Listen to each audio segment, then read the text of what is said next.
And a major update this morning on the Zara Baker case, a local story that captured international attention 15 years ago. In just hours, Elisa Baker, you see right there, is set to be released from state prison. She was sentenced to serve 15 to 18 years in prison for killing and dismembering her 10-year-old stepdaughter with disabilities. However, she's not being set free. WCNC Charlotte's Richard Devane is live in Hickory this morning to explain why. And Richard, you covered this case back when it happened 15 years ago. Yeah, that's something I'll never forget, Lisa. Good morning to you. Good Wednesday morning, everyone. It was that first day that we heard about it. We were up here in Hickory outside the police station. At that time, a man walked out and I asked him about this situation. Did he know anything about it? He told me he was Zara's dad, Adam. We spoke to him for a few minutes off camera. He said he knew nothing. He was later not charged, but his wife, Zara's stepmother, Elisa Baker, was. Today, she is being transferred from a jail, a prison, I should say, in Polkton, and she will be transferred into federal custody to serve out another charge on drug possession.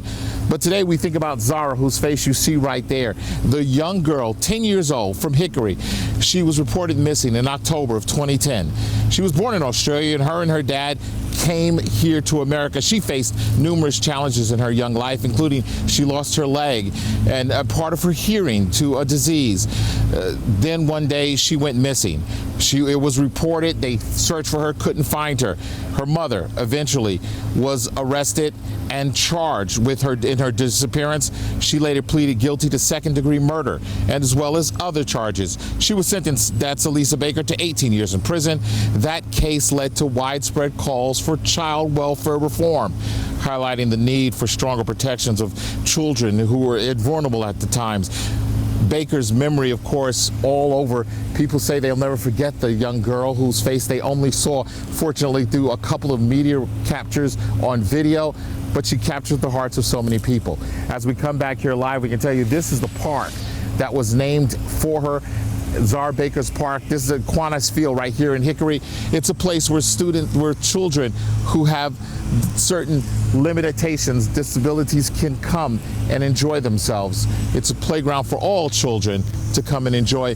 Just one of the things people in Hickory say they'll never forget, people around saying they'll never forget. Now again, her mother is going into federal custody now, where she will serve her sentence of 8 years for drug possession and drug distribution charges. Of course, this is something we'll have much more on throughout the day, but this is a case and a story that folks who've been here and folks around the country say they soon won't forget.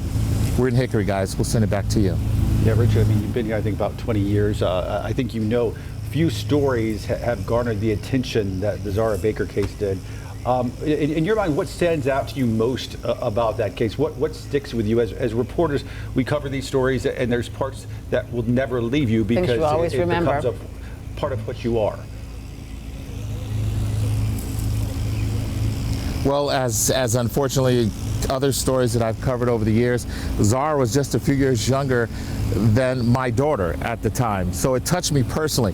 The fact that I actually spoke to Zara's dad, Adam, who was that morning, I should say the morning after all of this came to light, the shock that he had, or the not knowing what had happened to his daughter, because at that time he had no idea where she was. He was just told by Elisa that she was out, that she had, remember, female issues, and that she wasn't available to speak to him. Of course, that led to this investigation. So as a father, you can understand the concern I had. But when you came up here to Hickory, to these areas, and you spoke to people, even speaking to the police chief that day, just the concern that he had, the pain that he had when he delivered that press conference, talking about, we're going to find out where she is, we're going to find out what happened. Of course, that changed to later finding her body. Just the people who were affected by it on a personal level here, everybody. And then Ruben Wallace, our fellow journalist, when he was setting up, the person you hear mowing the ground said that he actually was just talking about her today. He had no idea about the transfer or anything like that, but he was talking about her today. So everyone out here remembers her. People, someone a couple of weeks ago said that they were in high school and they remember this case. They're now a law enforcement officer. Just some of the folks who've been affected by this tragic story. All right, Richard Devane live in Hickory for us this morning. Richard, thanks so much for that report.